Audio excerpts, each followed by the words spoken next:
Mesdames, Messieurs, bonsoir. La ville de Bouaké a été durant de nombreuses années un carrefour commercial et économique important pour toute la sous-région. Hélas, les mutineries à répétition, les différentes crises sociopolitiques ne l'ont pas épargné et son économie jadis florissante est tombée en berne. Aujourd'hui, la ville de Bouaké est en plein chantier, à l'image de son marché, dont les travaux ont été lancés en 2020 et qui a bénéficié d'appui financier de partenaires internationaux. Bouaké, c'est également d'autres chantiers, routiers, hospitaliers et administratifs, qui pourraient lui redonner un nouveau visage si les travaux sont menés à bien. Alors, comment les populations de Bouaké, et en particulier les commerçants, vivent-ils au quotidien? Plusieurs structures sont à pied d'œuvre pour redonner à Bouaké son lustre d'antan, mais qui fait quoi, comment et pour quels résultats? 52 minutes pour comprendre le renouveau de Bouaké. Un reportage réalisé par les équipes de Soprod.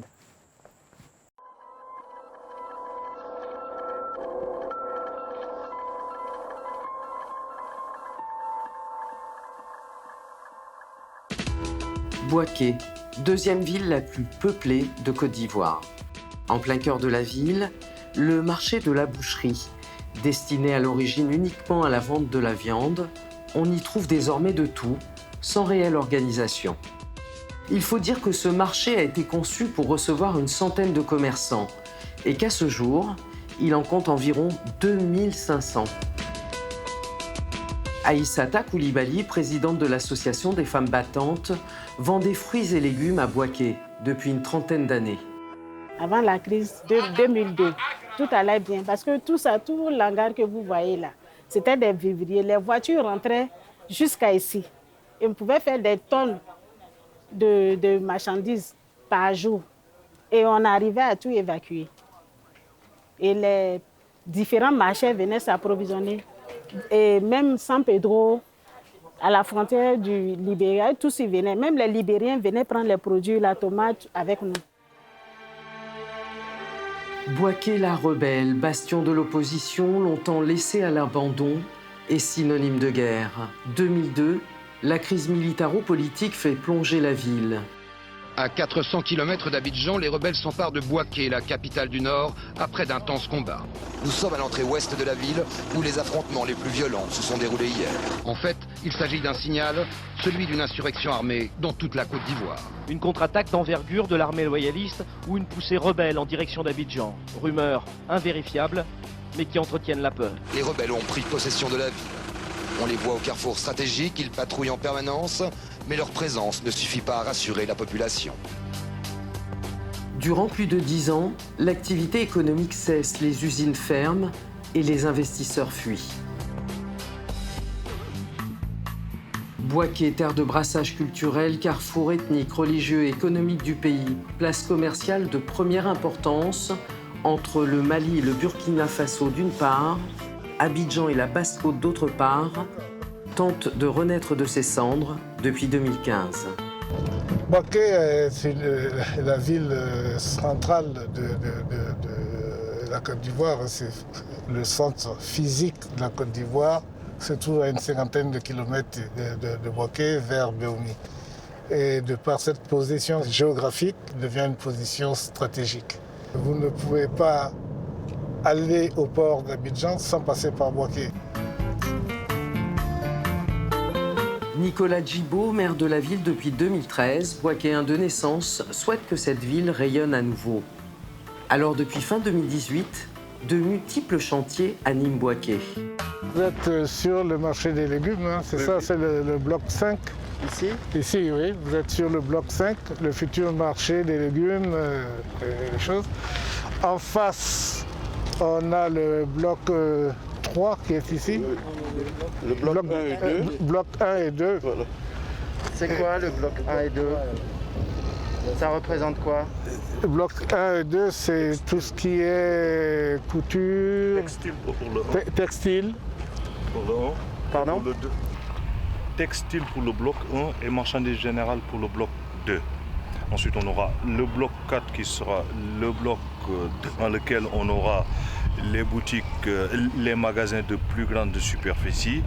Donc c'est là-bas où on aura aussi tous les services qui pourront s'installer, restauration ou bien alors opérateur de téléphonie ou même institution de microfinance. Et là on a le bloc 3 qui est de l'autre côté de la route, là où vous avez les engins. Ça va être le futur bloc 3, ça va être le marché qui va véritablement être en relation avec l'interland rural de Bouaké. Ça va être un bloc de marchandises générales, mais à l'intérieur du marché, on retrouve plusieurs secteurs qui sont destinés au monde rural, que ce soit des produits phytosanitaires, des produits artisanaux d'agriculture et consorts. Donc ils seront sur ce bloc 3-là. Quant au bloc 5, bon, là où nous sommes actuellement, bon, c'est le bloc qui sera réservé aux vivriers. Voilà.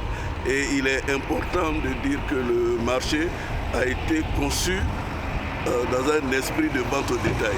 Ce n'est pas un marché qui est destiné à faire du gros, c'est un marché de vente de détail. Nous avions l'avantage de bénéficier d'un marché de gros de Bouaké. Voilà. Donc l'activité de vente de gros sera réalisée au niveau du marché de gros et ici, ce sera exclusivement réservé aux ventes de détail. Vous êtes satisfait? Comment ça se passe? Vous êtes en retard? Vous êtes comment? Moi, je suis un béotien. Donc, j'écoute ce que me disent les techniciens. Ils disent que les travaux avancent bien. Je suis satisfait. Mais je serai encore plus satisfait quand je verrai les murs. Là, ça c'est de ma capacité. Quand je verrai que les murs vont monter, je serai encore plus satisfait. Voici à quoi ressemblera le marché. Une infrastructure construite sur 9 hectares, ultramoderne, comprenant 5 blocs bien distincts. Ce marché pourra accueillir entre 8 000 et 12 000 marchands, soit une partie des détaillants de Bouaké. En termes d'urbanisation, il va permettre de concentrer dans un seul lieu une partie des multiples marchés présents dans la ville et faire que Bouaké respire un peu plus. Mais derrière tout cela, une ambition, celle de repositionner le marché et par conséquent la ville. Ce sera le marché le plus important et de la région, et de la sous-région et de la ville de Bouaké. Est-ce que vous allez attirer plus de personnes ici, c'est ça? Vous avez l'ambition de faire venir des gens ici pour faire du commerce, pour... Je pense que ce marché va attirer des commerçants d'horizons éloignés. Bien sûr, les Bouakéens seront les premiers, les opérateurs économiques Bouakéens seront les premiers concernés. Mais je ne serais pas surpris de voir des opérateurs économiques de la sous-région, du Burkina, du Mali, venir desservir ce grand marché. Donc je pense que compte tenu de sa dimension, compte tenu de son importance économique, je ne serais pas surpris de voir que des opérateurs économiques de la sous-région participent à l'animation commerciale de ce marché. Du côté de la population, ce marché est très attendu. C'est aussi l'attente la plus forte des commerçants. Nous retrouvons Aïssata Koulibaly au marché de la boucherie, en pleine conversation avec une de ses fournisseuses. Si les fruits sont bons et le traitement est bien fait, on prend le kilo à 200, le premier choix. Maintenant, le deuxième choix, 150. Le troisième, 100 francs. Et s'il y a des déchets, 50, 25. Si le prix vous convient, vous pouvez envoyer. Dans 3 semaines, on va voir. J'espère que le traitement est bien fait. En tout cas, ça a été bien traité. Le traitement est bien. Ça fait combien de temps que vous faites du commerce avec madame? Bon, ça vaut 8 ans. Ce qui est en train de se passer dans Bouaké, est-ce que vous pensez que ça va améliorer les choses? On espère en tout cas. On espère. Parce que moi, je crois. Parce qu'aujourd'hui, ce qui est en train de se passer, à des années, on n'a pas pensé que ça allait être comme ça. On pense. Parce que le marché a été, c'était un dépotoir même. Si aujourd'hui, le marché a été entouré, on voit des tracteurs un peu partout, le mouvement, on croit. Donc on s'est dit que ça va aller. On croit. Au même moment, à l'entrée du marché, une visite surprise s'annonce. Le maire de la ville, accompagné du ministre des Transports, Amadou Koné, sont venus rendre visite aux commerçants. 2 enfants du pays, dont un membre du gouvernement. De quoi réjouir Aïssata. Applaudissez pour les ministres. Quand on était jeune, moi je venais ici. Mon père poissait de la viande, mais c'était une vraie boucherie. Hein? Maintenant, il y a des autres. Oui, on venait. Il y a encore des vestiges de la boucherie. Dans le nouveau marché, il y a une boucherie qui est prévue. Dans le nouveau marché, on a reconstruit cette zone-là, dans le nouveau marché. Il y a tout un bloc qui reconduit ça.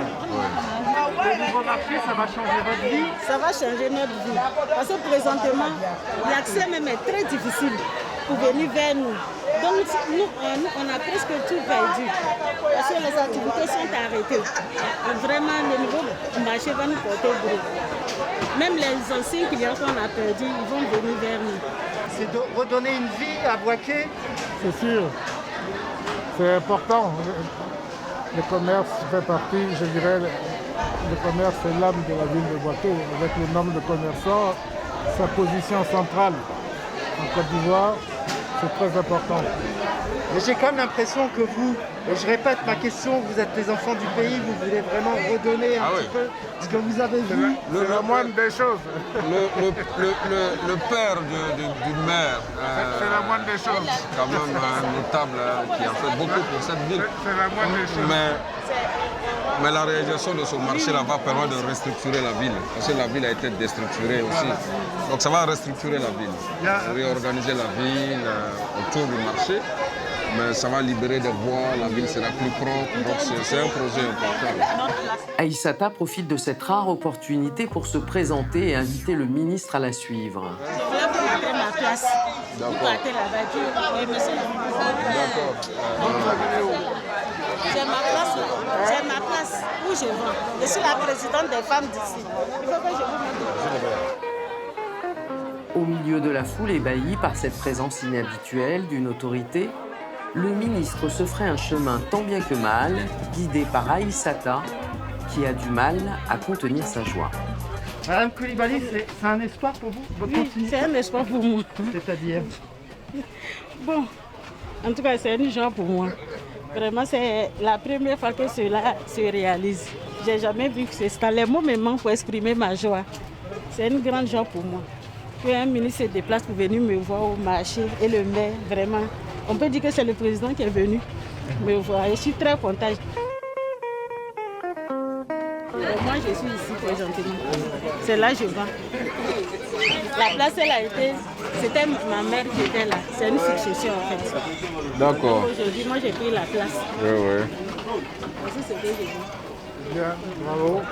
Donc, ta maman était ici et puis toi, Et puis moi, je suis venue. Ok, bon. Vraiment, merci beaucoup. Hein. Joyeux Noël. Merci. Hein? On passe par où? Non. On passe par où?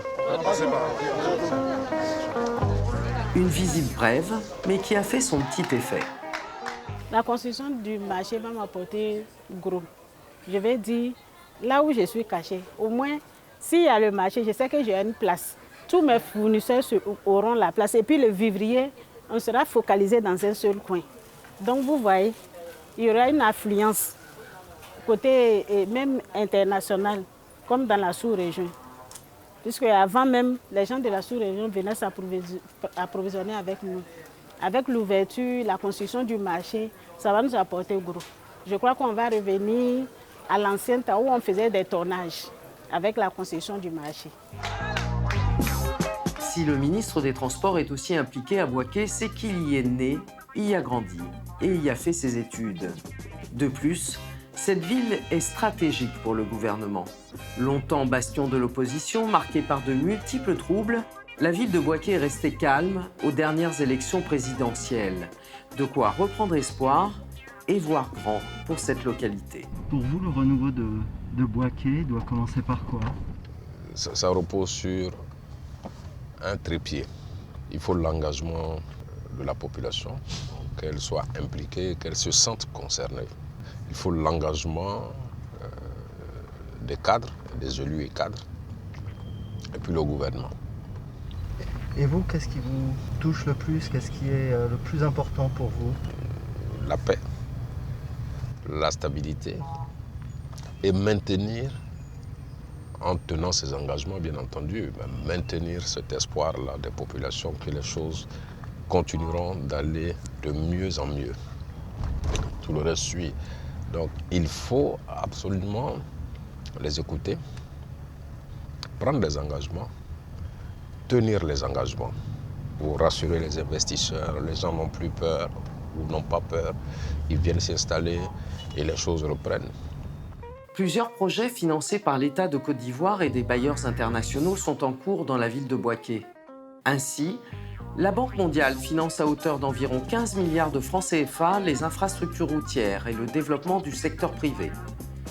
L'Union européenne octroie, elle, environ 4 milliards de francs CFA pour la réhabilitation d'une dizaine de centres de santé urbains ou encore la réalisation de jardins, de parcs pour faire de Bouaké une ville verte et durable. Quant à l'Agence française de développement, autrement dit l'AFD, elle finance à hauteur d'environ 39 milliards de francs CFA le grand marché au cœur de la ville. Des financements qui font revivre Bouaké. Auparavant, il y avait quoi ici? En fait, il n'y avait pas de route ou c'était de la terre? Non, c'était de la terre. Voilà, c'était de la terre, non carrossable. Et là, le trajet que nous avions fait en 3 minutes, peut-être il fallait mettre 30 minutes. Hein. Voilà, il fallait mettre 30 minutes pour le faire. Et là, il n'y avait pas de taxi. Alors que là, vous pouvez vous rendre compte que c'est animé, il y a pas mal de véhicules. Voilà.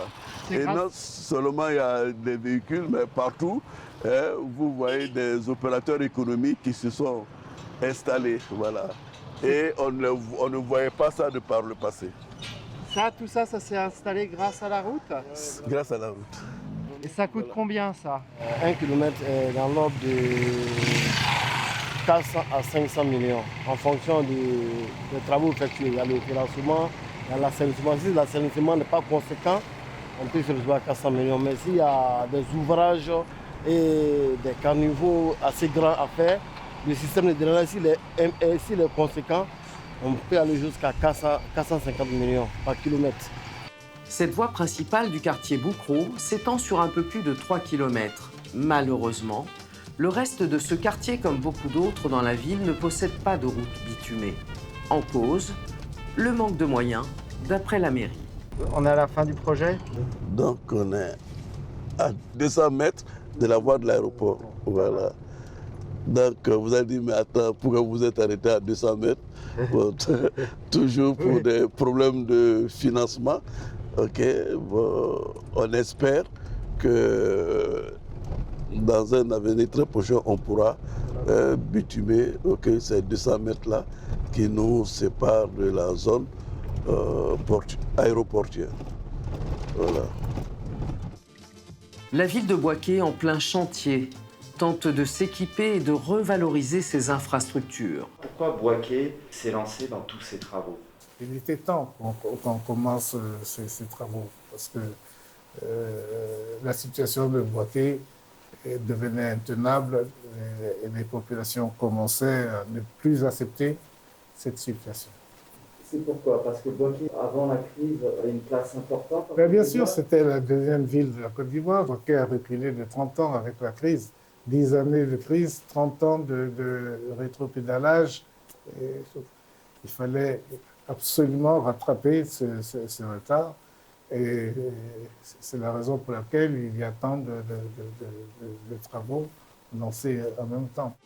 Ce plan d'urbanisation souhaité et porté par l'État coûte cher. Nicolas Djibo, le maire de la ville, court toujours après les financements. Nous sommes à Abidjan, au siège de l'AFD. L'Agence française de développement finance le marché de Bouaké seulement voilà, à peine les travaux commencés, des dépassements financiers s'annoncent. Autour de cette table, le directeur du cabinet du maire de Bouaké prend la parole en premier. On a décidé, en ce qui concerne les pavés autobloquants, de maintenir la superficie qui est indiquée dans ces 2 QE-là, mais par contre ajouter 140 millions qui constituerait une provision au titre du développement des réseaux. Donc, de telle sorte que nous aurons les 6 milliards 9 291 746 auxquels on va ajouter les 140 millions. Okay? Et nous serons à 6 milliards 149 291 746. Le total nous ramènera à 140 millions.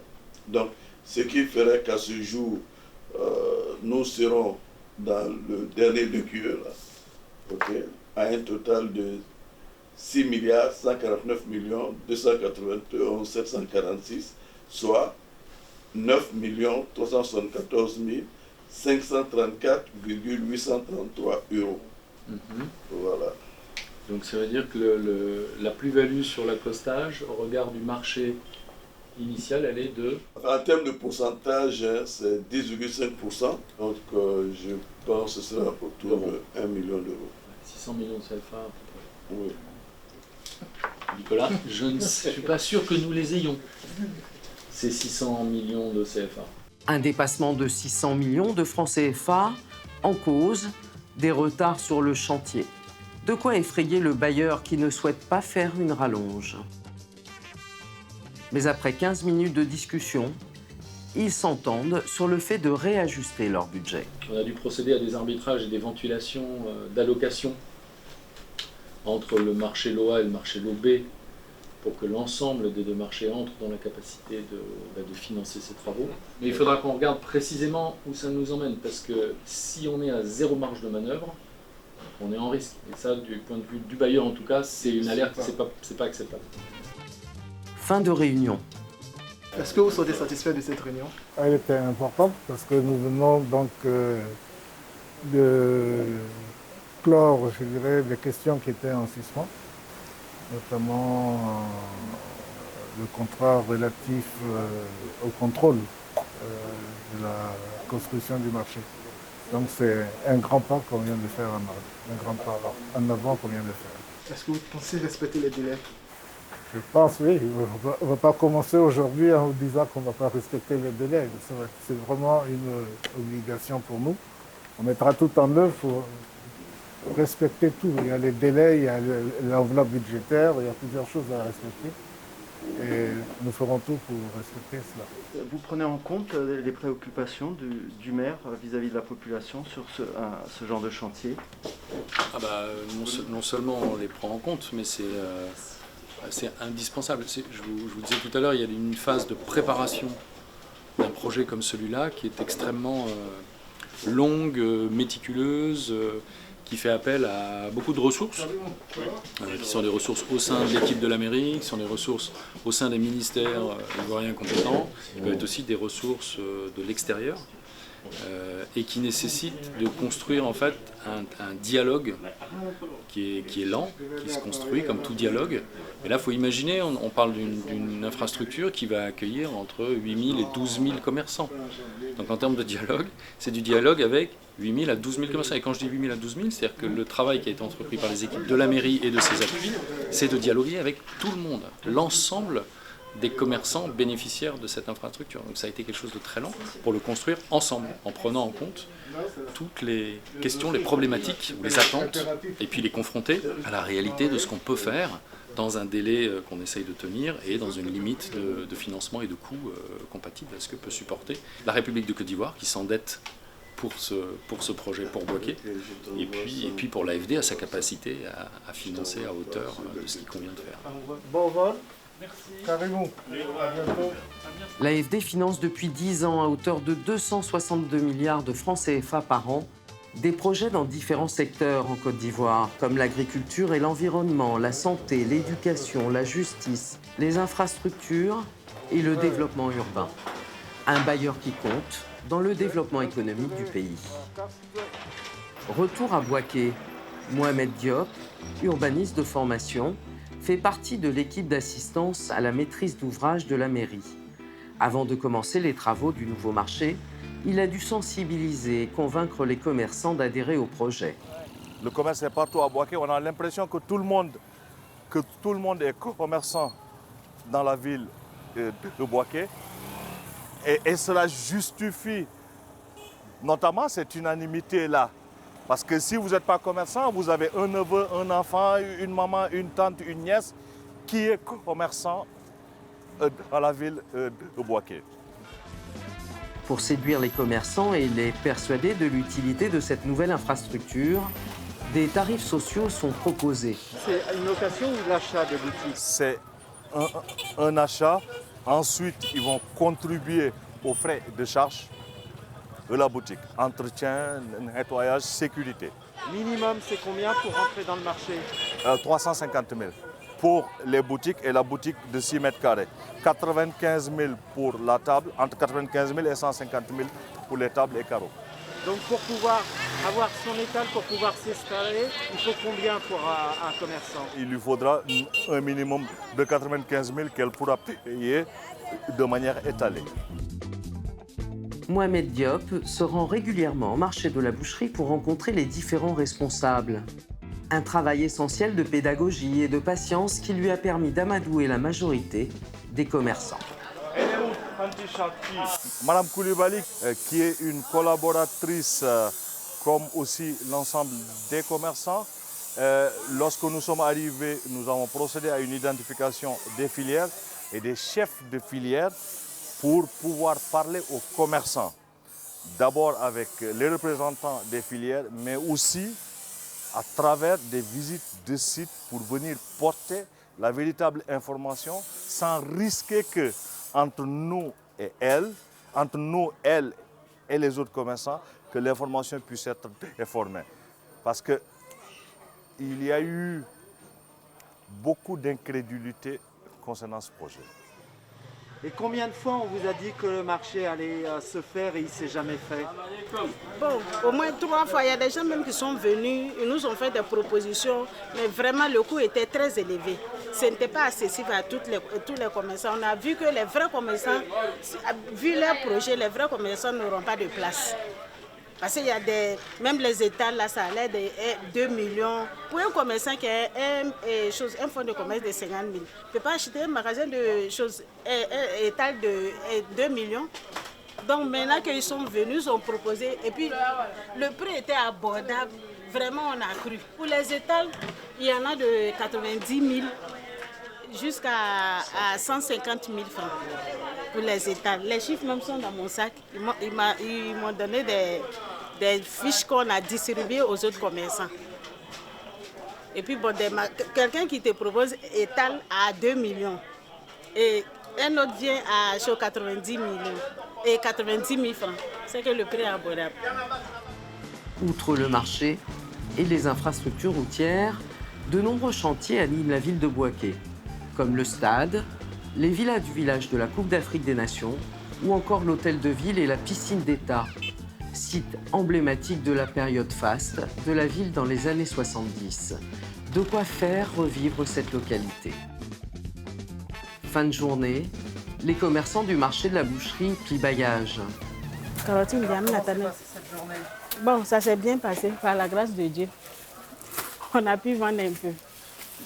Ça veut dire quoi, vendre un peu? Bon, on a pu écouler presque la moitié, plus de la moitié de ce qu'on a acheté ce matin. Qu'est-ce que vous avez vendu le plus? Bon, la tomate et puis l'haricot vert. Tomate, haricot vert chaud. On a vendu plus, mais la tomate c'est plus. Combien vous avez fait de recettes? La recette du jour. Bon, on peut dire 50 000. La recette du jour, mais pas le bénéfice. Hein. Là, avec le nouveau marché, ce que vous faites là, vous pensez que vous pouvez faire combien en plus? Peut-être le triple même.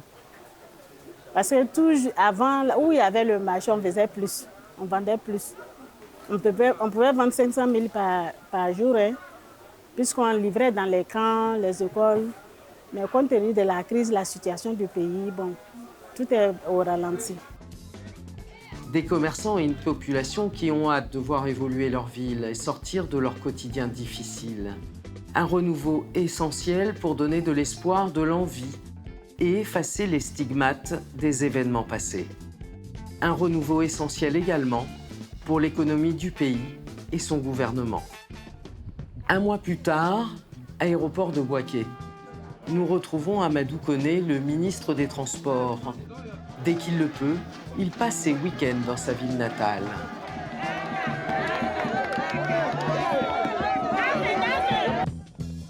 Un accueil chaleureux pour un ministre qui n'était pas venu depuis plusieurs semaines. On vous accueille toujours de cette façon? Ben non, je suis un peu surpris parce que je ne savais pas qu'il allait avoir ce taquin. Je suis un peu surpris parce que, bon, on ne fait pas ça tout le temps. Je pense que c'est parce que ça fait un mois que je ne suis pas venu, donc je pense que c'est pour ça qu'ils sont mobilisés.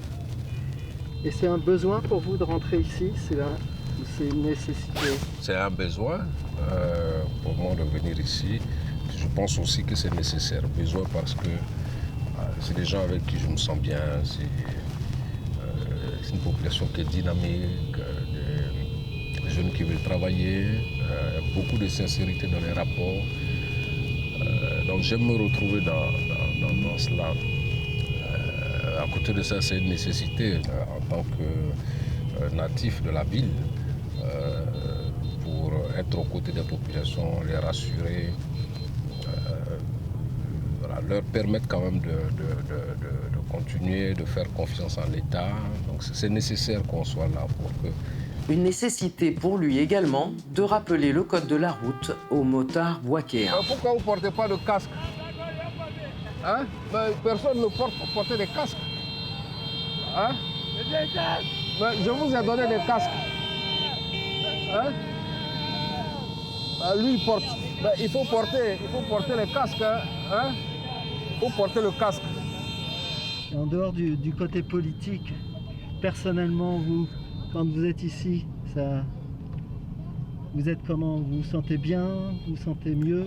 Quand je suis là, il y a peut-être 10% de mon temps que je passe à faire la politique. 90%, c'est le développement de la ville, c'est les préoccupations des gens, c'est écouter les gens, c'est aller à la rencontre de personnes, aller saluer. En Afrique, il y a toujours des cérémonies de mariage, funéraires. Donc voilà, on est occupé à tout ça quand on vient ici le week-end. Amadou Koné s'est battu et se bat lui aussi pour obtenir des financements pour le développement de la ville.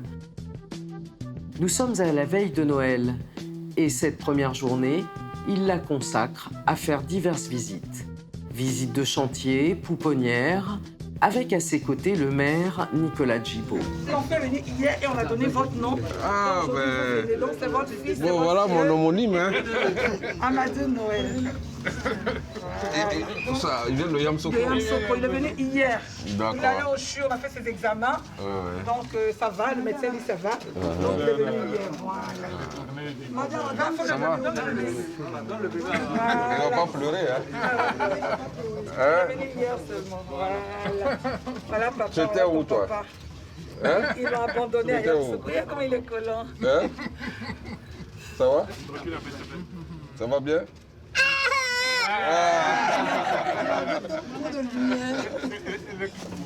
Monsieur le ministre Alexis, l'État fait beaucoup pour les poupons, c'est vrai. Nous avons un budget de fonctionnement qui nous permet d'avoir tout ça. Donc vos enfants ne manquent pas à manger. Voyez. Ça c'est le budget qui permet, on a du lait. Ça c'est la PSP qui donne les produits pharmaceutiques. On a fait cet espace pour que ce soit bien conservé. On a mis le frayon pour le lait. Le lait, c'est délicat. Il ne faut pas qu'ils aient la diarrhée. Donc, tout est là. Rien n'est au sol, vous le constatez. On a les produits pharmaceutiques, le lait. On a les couches. Les couches nous tiennent à cœur parce que les enfants doivent être propres. Donc, ça, c'est le budget de l'État. Vous voyez, tout est là. Ils n'ont pas encore contrôlé. C'est le dernier canton, on a sécurisé par le contrôle financier va venir contrôler avant qu'on les mette dans les bureaux. Tout ça, c'est le bureau, c'est fait avec de l'eau minérale. Après les enfants, dans un autre quartier de Bouaké, le ministre va récompenser des femmes qui se sont organisées pour nettoyer elles-mêmes les rues. Sans subvention, sans directive, sans rémunération. Des bénévoles qui travaillent pour le bien de la ville, de quoi toucher la corde sensible de ce ministre. C'est vous-même qui lavez le quartier? C'est vous-même qui... C'est nous-mêmes qui nettoyons le quartier. C'est nous qui nettoyons le quartier. Chaque dimanche, on nettoie le quartier. Chaque dimanche, nous nettoyons le quartier. C'est nous-mêmes qui avons les balais, les pelles. Nous voulons des matériels pour nettoyer le quartier. Après un discours d'encouragement et un don financier, il va enchaîner les rencontres privées, rencontres politiques, des journées bien remplies qui visent à valoriser les actions et les initiatives locales. Le soir venu, il est temps de rappeler aux Boakéens que cette ville est essentielle et stratégique. Les élections législatives approchent à grands pas. Amadou Koné est en campagne. Nous travaillons pour que Boaké reprenne sa place. Parce que Boaké, c'est Boaké et Boaké, plus que jamais, est déterminé à jouer son rôle de deuxième ville de Côte d'Ivoire. Boaké est déterminé à reprendre sa place. Avec nos doyens, avec nos frères et sœurs, nous allons tout faire pour que Boaké reprenne sa place. 3, 2, 1, c'est parti! Boaké la rebelle reprend peu à peu de sa superbe et entend se positionner dans les prochaines années comme un modèle de renaissance. Boaké n'a qu'un seul but, redevenir un carrefour commercial, stratégique de la sous-région. Mesdames, Messieurs, ce soir, à mes côtés, le ministre des Transports, par ailleurs fils de la région du Béke, et en particulier Boaké. Bonsoir, Monsieur le ministre. Bonsoir. Merci de nous recevoir pour ce numéro de 52 minutes pour comprendre, consacré au renouveau de la ville de Boaké. On a vu dans ce reportage, il y a beaucoup de travaux donc, qui sont réalisés dans la ville de Boaké, beaucoup de financements, effectivement. Alors, quand est-ce que cette ville de Boaké, la ville de Boaké, dont vous êtes natif, se retrouvera son lustre d'antan et sera vraiment digne d'être une grande ville et de redevenir la Dauphine en ce qui concerne la Côte d'Ivoire? Ça ne peut pas se faire comme ça rapidement. Vous avez un plan, il y a un plan quand même qui a été réalisé. C'est en cours. Moi, je vous assure que moi, j'ai connu Boaké et ce n'est un secret pour personne. Moi, j'étais à Boaké pendant la crise. Je suis le directeur de cabinet de M. Guillaume Soro. Je sais comment c'était très difficile. Donc là-bas, j'ai vu des populations qui avaient du mal à subvenir donc à un certain nombre de besoins primaires. Et vous savez, ça marque tout ça. Ce que j'ai vu, pas seulement à Boaké, j'ai vu dans beaucoup d'autres endroits, nécessairement, ça vous engage moralement, ça vous engage donc à travailler pour ces populations-là. Peut-être que ça a été une chance que j'ai découvert aussi donc cette facette donc des difficultés des populations. Donc mon engagement, avant tout, c'est que je veux que les gens vivent mieux à Boaké. Je veux que de Boaké, on n'ait pas de problème en Côte d'Ivoire, comme cela s'est passé par le passé. Je veux le faire avec l'ensemble des fils et des filles de Boaké, par la cohésion, par le rassemblement, la fraternité autour de Boaké. Il y a beaucoup de travaux, beaucoup de financements. Alors, est-ce un privilège réel d'avoir un membre du gouvernement qui soit natif de sa ville? En tout cas, la parole de la population arrive très vite. Parce que vous êtes au contact quasiment quotidien avec des collègues qui sont en charge d'un certain nombre de préoccupations. Donc, la parole arrive très vite. Vous pouvez insister au moins tous les mercredis en marge du Conseil des ministres auprès de vos collègues. Évidemment, on ne pourra pas me dire que ça ne facilite pas donc un certain nombre de choses. Donc c'est un avantage. C'est un avantage. Et depuis le président Houphouët-Boigny jusqu'à ce jour, les différents chefs d'État qui se sont succédés dans le contexte ivoirien et même africain, parce qu'il y a de nombreux pays où cela se fait, font en sorte qu'il y ait une sorte de géopolitique qui soit respectée, que toutes les régions... c'est stratégique, ça permet d'apaiser pas seulement apaiser, les tensions, mais c'est beaucoup de responsabilités aussi, parce qu'il faut savoir qu'en retour, ces populations attendent beaucoup de vous. Et c'est un don de soi quand on aime ces populations et la région. Ça, il est de notre responsabilité d'être présent régulièrement sur le terrain pour accompagner tous les efforts qui sont faits par l'État et être à la disposition des populations. Alors, le développement d'une ville comme Bouaké nécessite des financements. Alors, les bailleurs internationaux financent de nombreux travaux hospitaliers, routiers et administratifs. Alors, réellement, cela coûte-t-il à l'État? Et quel est notre niveau d'endettement? Pour quel pourcentage et jusqu'à quand? Pour avoir un développement comme dans une ville comme Bouaké, oui. J'ai l'habitude de dire que ça repose sur un trépied. L'intervention de l'État, il y a la contribution des cadres et des fils, et il y a l'implication des populations. Il faut que tous les trois puissent fonctionner. L'État, comme partout ailleurs, fait d'importants investissements d'infrastructures, notamment au niveau du réseau routier. La ville a bénéficié d'à peu près une quarantaine de kilomètres de bitume les 3 dernières années. Mais en chiffres, qu'est-ce que ça donne? En chiffres, je ne saurais vous le dire avec précision. À peu près. Mais il faut un peu plus de 20 milliards de francs CFA d'investissement réalisés pour les routes.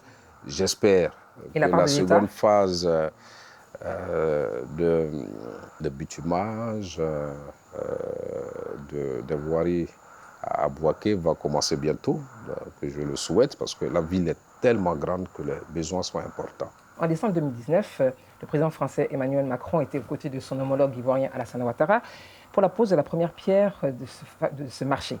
Alors pourquoi autant d'attention du gouvernement, de l'État, pour cette ville de Bouaké? Je ne pense pas que ce soit particulier à Bouaké. Alors, le marché de Bouaké, c'est un financement français.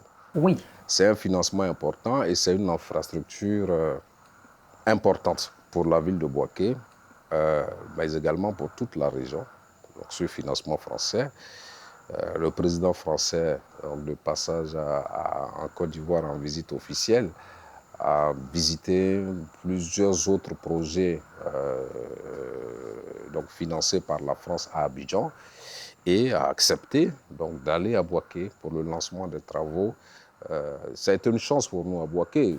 Il n'est pas venu spécialement pour ça. C'était quand même organisé. Nécessairement que les deux États se parlent pour se mettre d'accord sur le programme donc, du chef de l'État. Donc les deux États ont travaillé pour que cela se fasse. Le lancement de la campagne présidentielle de votre candidat de l'époque, qui est aujourd'hui chef de l'État, s'est déroulé à Bouaké. Encore une fois, beaucoup d'attention pour cette ville, qui est la capitale. Il ne faut pas être jaloux de Bouaké, il ne faut pas faire non plus des jaloux. Non, on veut juste mais simplement, je vais vous dire simplement que, vous savez, une campagne électorale se prépare, s'organise. Il y a des axes, il y a des réalités. La région de Bouaké, qui était la 3e région électorale du pays en termes de population électorale, en 2020 est passée 2e région. Oui. Après Abidjan. Donc Abidjan. Évidemment, vous voulez gagner des élections, vous voulez aller à l'intérieur du pays, vous allez là où il y a des électeurs, où il y a le plus grand nombre d'électeurs. Et naturellement, je veux dire, si Bouaké n'avait pas ce poids électoral que la ville et la région avaient, s'il n'y avait pas ce poids électoral, je ne suis pas sûr que c'est là que le président aurait lancé sa campagne. Est-ce que vous ne pensez pas qu'en réalité, quelque part, il faille tenir compte de cette ville de Bouaké, s'en occuper? Est-ce qu'il n'y aurait pas un risque, en réalité, à ne pas s'occuper de la ville de Bouaké et que Bouaké ait l'impression d'être délaissé?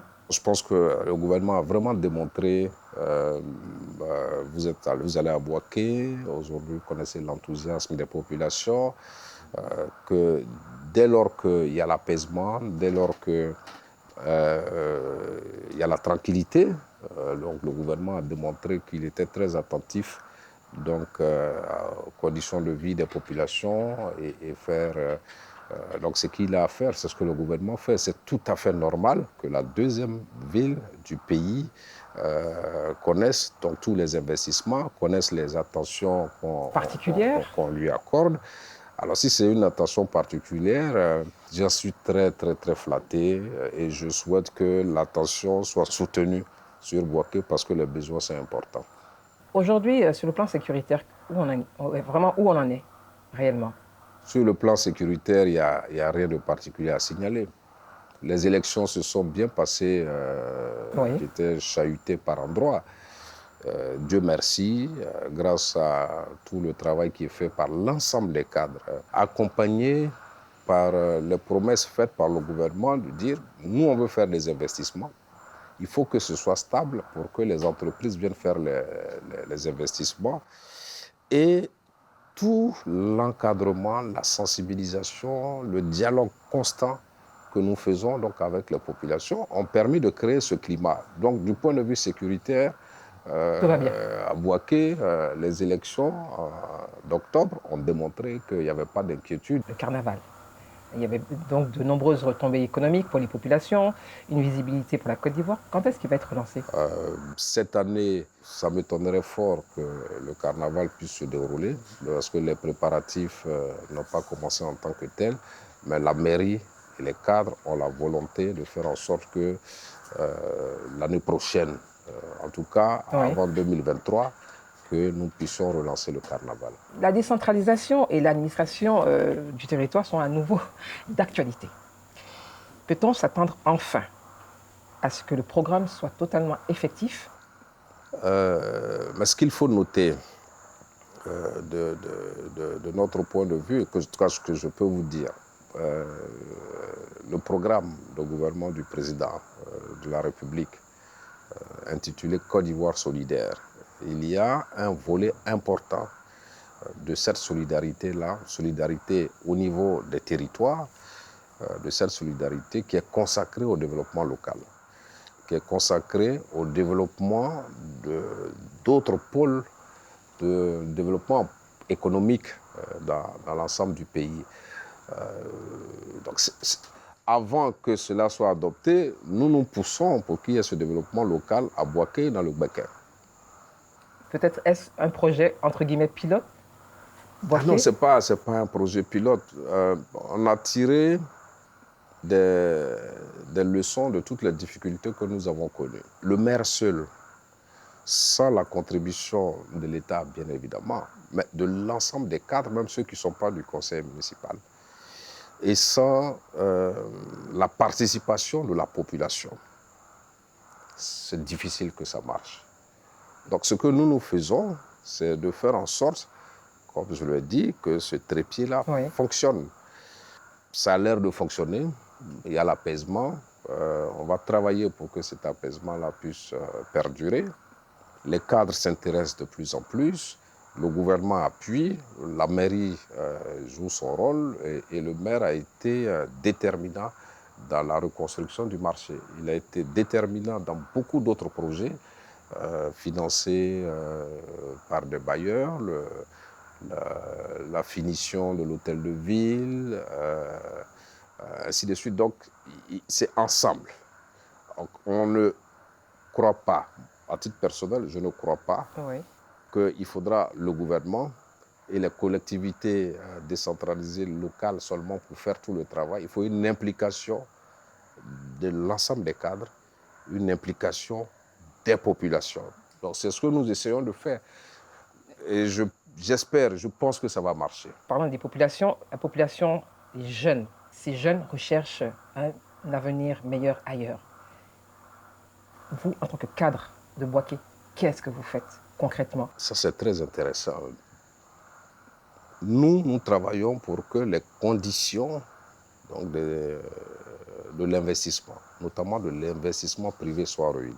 Donc, ce que nous avons tous compris et auquel nous nous sommes engagés de trouver donc des solutions, c'est de faire en sorte que nous créions les conditions avec le gouvernement, avec les collectivités et les populations pour que Bouaké attire à nouveau aussi bien les populations aussi bien donc les investisseurs. Je peux vous dire, et vous pourrez le vérifier, qu'il y a quand même quelques investisseurs privés qui tapent à la porte et qui sont intéressés à venir s'installer à Bouaké. Il y a donc de l'espoir pour Bouaké. Il y a de l'espoir pour Bouaké et sur les populations, les cadres ont été remarquables, vraiment de prendre à bras le corps toutes ces questions-là et que le gouvernement fasse les investissements et qu'aujourd'hui, la ville devienne de plus en plus attractive. Ça, c'était important. Mais sans cette attractivité, il était impossible de créer des emplois dans le secteur tertiaire notamment. Merci, Monsieur le ministre, de nous avoir reçus pour ce numéro de 52 minutes pour comprendre, consacré au renouveau de la ville de Bouaké. Mesdames, Messieurs, merci d'avoir suivi ce numéro de 52 minutes pour comprendre, consacré au renouveau de la ville de Bouaké.